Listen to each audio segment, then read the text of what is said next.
Welcome to writingalong.com. Today's episode is all about weird writing rituals and habits that you may be creating, that you may be following right now. They may belong to someone else, as in, you may have heard it from somewhere and you started following it, or maybe it's just you developed it on your own. Like, I can only write after this specific time, or I can only, my best ideas come to me at 5 a.m., or only after 7 p.m. I can only write in this room, in this hour, in this way. I'm here to tell you that you shouldn't be so quick to just discard those, because they may have some significance that you may be missing out on if you don't kind of acknowledge and validate them for yourself as okay, as all right. Like, legitimately, they're beneficial to you as a writer, and if you avoid them, it's not going to be so great for you. It's not necessarily going to be of any benefit. It may actually kind of limit your own writing skills and abilities, because when you stick to anything that has a variable input, and to simplify that, I really just mean the day that you experience is always different. Yeah, the amount that you write, or when you write, where you write, all that stuff, that weird habit, that weird ritual that you have might remain pretty much the same. What you experience that day always has variance, even if it doesn't feel like it. You may have ate something differently, or you spoke to someone, you said certain words. I can go to the absurd extreme nth degree of that, but what's the point? You already know every day is a little different than last. So, but your ritual is the same. So there's kind of an interesting thing that happens when you get a repeating pattern and you let that kind of guide you through something that isn't so necessarily linear or predictable, which is your own life. I talk about this in a lot of my videos because, again, writing is interconnected to your own life. So when you have a ritual, a writing habit, it allows you to kind of understand things around you a little clearer, because it's the constant, it's the remaining factor that doesn't go away, that doesn't change. Maybe some days you don't follow it, but for the most part, it's one of the more consistent things in your life. And intrinsically, a habit or ritual is something that you're already doing easily. It's something that's already kind of coming to you second nature. Again, it may be learned, or it may be just one that you randomly, obscurely, arbitrarily developed just for yourself. If someone else heard it, they might think it was kind of a little, maybe even out there. Like, what? That's how you write? That's when you write? That's when it best comes to you? Or you may find people who do relate with it. If you find a community for that, either way, cool. But just always emphasize it is a very individualized thing. This isn't to discredit or downplay the benefit of having or knowing other writers around you. But again, you do want to keep in mind, writing is individual. It's kind of hard to collaborate on. Especially something like a book, when it's all your own thoughts collected. And there are such things as, books that involve other people and stuff like that. But most people watching this right now are independent authors, meaning you don't have a gigantic company behind you or publishing monstrosity that's just holding you by the neck and is just saying, where's my next book? I need my like that.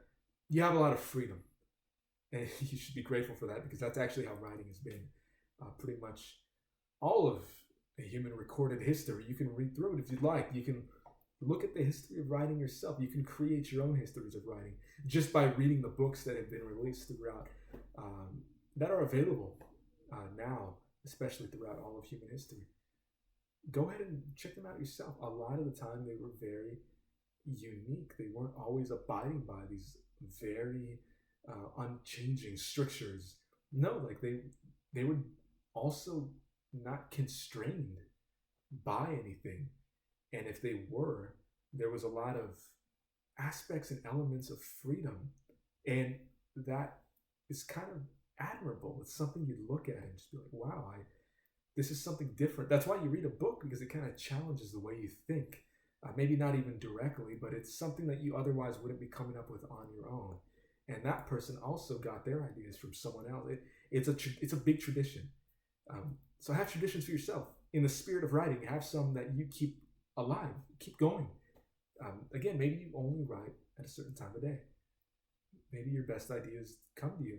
And maybe that's not necessarily true, but you just want to believe it. And essentially, if you do it enough, if you keep those rituals alive and don't listen to anybody that's telling you to just kill them and not pay attention to them. This is the way you have to write. You have to write at this time, this way, and if you don't, your writing's going to suck. Is that person really helping you with your writing? No, they're not. And again, a big thing with writing is you want things that are going to build you up, that aren't just going to destroy you. Because there's a lot of very, maybe even well-intentioned, but just misguided writing advice from people who don't do it themselves, from people who haven't done it themselves, who haven't immersed themselves in that world and that tradition, who aren't involved in it. It doesn't mean you're part of this writing collective. There's no officially acknowledged, even if there was, it wouldn't really have a parallel to what's real, what's really going on. Getting words onto a physical piece of matter, a page like the screen of your phone or your laptop, your computer, it's your own. You make it individualized, and that includes all these things that are very specific to you that no one else would really find on their own or really understand. Again, people might understand. You might find a small community of people who have the same habits as you. That's great. That really is great. But always keep in mind, writing is yours. It's your friend. You're getting to know the part of it that it is, and it's getting to know you. And through writing, you're conveying and communicating something that only you can say, only you can bring to life. So if it takes writing at 5 a.m. or 4 a.m. before anybody's awake, or only takes writing at 3 a.m. and you can do it healthily, and you can wake up at that time, or midnight, maybe after 7 p.m., or you can only have it with, I don't know, your favorite, whatever, insert anything, whatever you want as part of your writing ritual. Let it be. If it's not harming you, if it's not hurting you directly, if it's not actively harming people around you,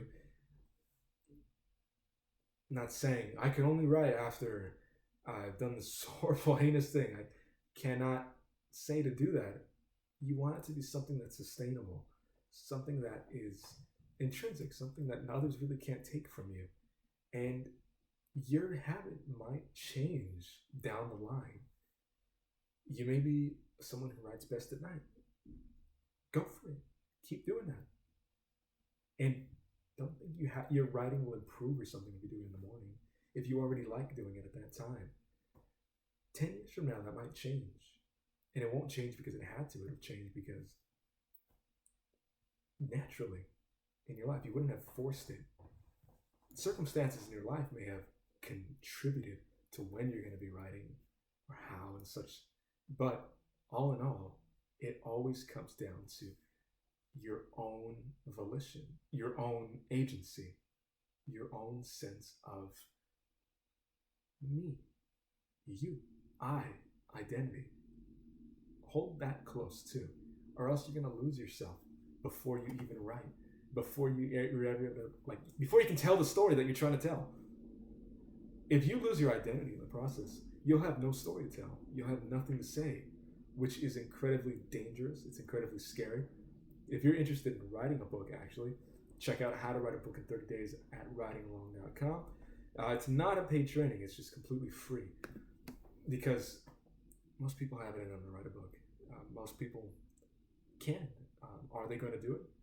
No. Why not? Because they don't have the guidance. They don't find anything that actually tells them that they can be themselves, that they can embrace parts of themselves that others don't necessarily understand or ever will get. But through that embracing, they are creating a linear pattern in a non-linear world. Everything else is just chaos, but their own thoughts, their own habits are just going straight across, cutting through all that. And it's like you're carving a path for yourself in what otherwise is a very dense forest.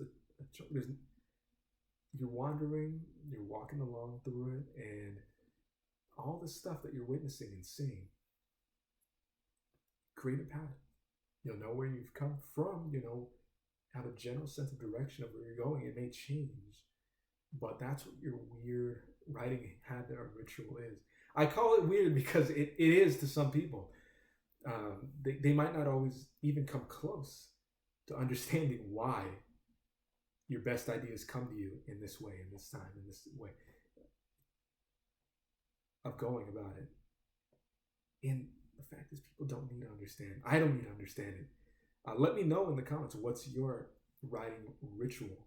What's your habit that you follow that you feel your best ideas come to you through in whatever you're doing, however you're doing it. What time? What time of day? Where's the sun at? This stuff that seemingly has no influence does have an influence. Now, you don't have to tell me what that influence is. I'd love to hear, though, if you are willing to share. Let me know in the comments. And I will see you on the next episode. Thanks for tuning in today. All right.